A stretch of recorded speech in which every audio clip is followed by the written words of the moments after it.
What I want to talk about is the idea of political change. And I know this is something which is slightly relevant in the context of an coming general election. And I want to cast your mind back to the early summer of 2014, when there was an imminent election and the election seemed headed in one particular direction. And there was a lot of excitement, which is very predictable, especially in a place like India, where everything is very noisy, very rumbustious, and always very colorful. And there was a mood of alarm which went into the minds of some people. For the sake of convenience, let us call them public intellectuals.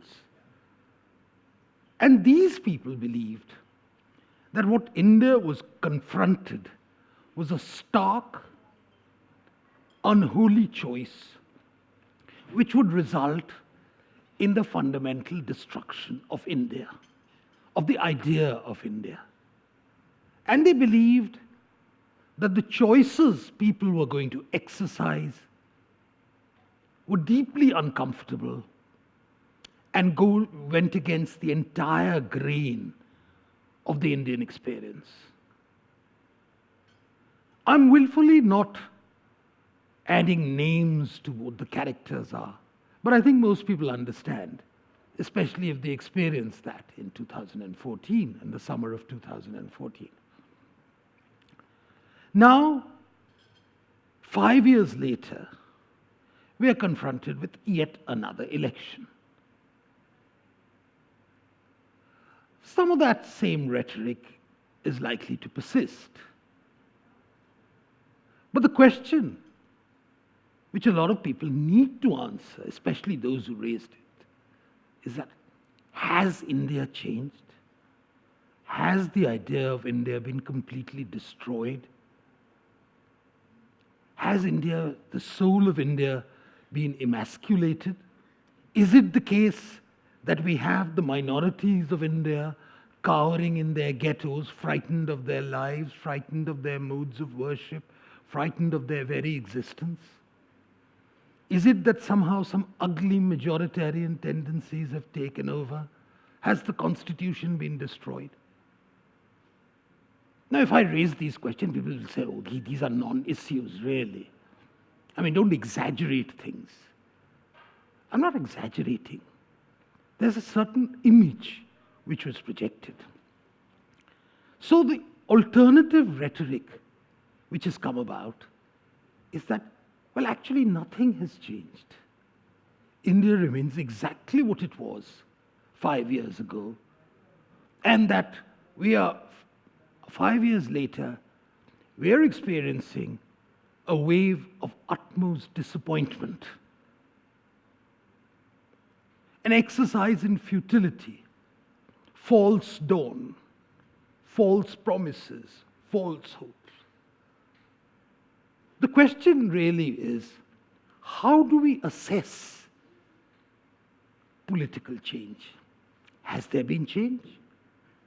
Has there been a new spirit of India which has been kindled?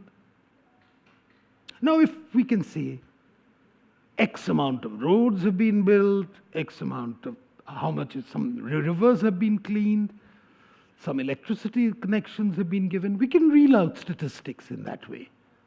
And no doubt some of these statistics are very, very impressive. I don't have all the statistics before me. But that is one facet of what a government sets out to do. A government sets out to improve the lives of people. In some cases, the lives of people improve. In some cases, it deteriorates. Overall, sometimes we have a certain feel-good factor. The stock market goes up. Sometimes it goes down. The currency fluctuates, etc., etc. But how does political change affect the lives of people, the spirit of India? Has there been that change in that spirit? There are two facets which I would argue. And I'm not going into road construction, and I'm not going into electricity connections, I'm not going into gas connection, I'm not going into education policies, I'm not going into the cacophony which greets us on television every day. What are these two fundamental changes which has happened in India? The most important change, as I can see it, and I think this is something which really affects the spirit of India, the soul of India, the very basis on which we are. You know, in the late 18th century, one of the governor generals, Lord Cornwallis, he said, "Verily I say unto you, all the natives in Hindustan are corrupt." And in his deposition to the House of Commons, Clive said, "But giving bakshish is a standard part of Indian life. What I did was nothing unusual. And for them to give me bakshish equally was nothing unusual." The idea of a debased people whose soul had been corrupted by various things, basically a lack of sovereignty, basically a destruction of culture, etc., had been very much there. And it had permeated into the soul. And the idea that there should be no distinction between private wealth and public wealth had become very deep-rooted, especially amongst the political classes.